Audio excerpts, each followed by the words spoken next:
అందరికీ నమస్కారం. లాస్ట్ వీడియోలో ఫ్రేమ్ ఎలా చేయాలో చెప్తానన్నాను కదా! రండి చూసేద్దాం. ఫస్ట్ ఒక A4 షీట్ తీసుకున్నా. దీన్ని 18x18 సెంటీమీటర్స్‌లో మార్క్ చేసుకొని ఇట్లా లైన్ డ్రా చేసుకుంటున్నా. ఇప్పుడు ఎక్స్‌ట్రా పేపర్‌ని సిజర్స్‌తో కట్ చేసేయాలి. తర్వాత అన్ని సైడ్స్ 4 సెంటీమీటర్స్‌కి మార్క్ చేసుకుంటున్నా. నేనిక్కడ వైట్ A4 షీట్ యూజ్ చేస్తున్నా. మీరు థిక్‌నెస్ ఎక్కువ ఉండే షీట్స్ యూజ్ చేయొచ్చు. వైట్ కలరే కావాలనేం లేదు. మీ ఫేవరెట్ కలర్‌తో ట్రై చేయొచ్చు. అన్ని సైడ్స్ మార్క్ చేశాక ఇలా లైన్స్ డ్రా చేసుకోవాలి. ఇప్పుడు మార్క్ చేసుకున్న 4 సెంటీమీటర్స్‌ని 1 సెంటీమీటర్‌గా డివైడ్ చేసి ఈచ్ సెంటీమీటర్ దగ్గర అన్ని సైడ్స్ మార్క్ చేసుకోవాలి. చూడ్డానికి, వినడానికి కన్‌ఫ్యూజింగ్‌గా ఉంటుంది. కానీ ఈ స్టెప్స్ అన్నీ సింపుల్‌గానే ఉంటాయి. ఇలా మార్క్ చేసుకున్నాక లైన్స్ డ్రా చేసుకోవాలి. వీడియోలో చూపిస్తున్నట్టుగా. ఇట్లనే 4 సైడ్స్ లైన్ డ్రా చేసేయాలి.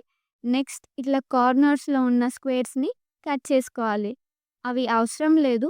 వీటితో ఫ్లవర్స్ లేదా ఏవైనా షేప్స్ చేసి ఫ్రేమ్ పైన స్టిక్ చేసుకోవచ్చు మీకు కావాలనుకుంటే.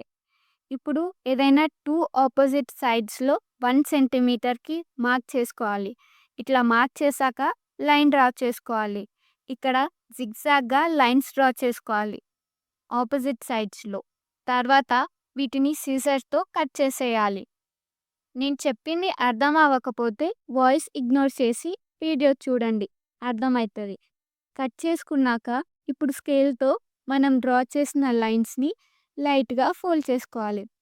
ఇట్లనే అన్ని సైడ్స్ ఫోల్డ్ చేశాక ప్రాసెస్‌ని స్పీడప్ చేశా లెంత్ ఎక్కువ అయ్యిందని. ఇప్పుడు దీన్ని గమ్ యూజ్ చేసి ఇట్లా స్టిక్ చేసుకుంటున్నా. అన్ని సైడ్స్ ఇట్లనే సేమ్ ప్రాసెస్ రిపీట్ చేసుకోవాలి. కొంచెం కేర్‌ఫుల్‌గా చేస్తే నీట్‌గా వస్తుంది. అన్ని సైడ్స్ స్టిక్ చేశాక ఇట్లా ఎడ్జెస్‌లో స్టిక్ అవ్వకపోతే మళ్ళీ గమ్ యూజ్ చేసి స్టిక్ చేసుకోవాలి. అంతే, ఒకసారి ట్రై చేయండి.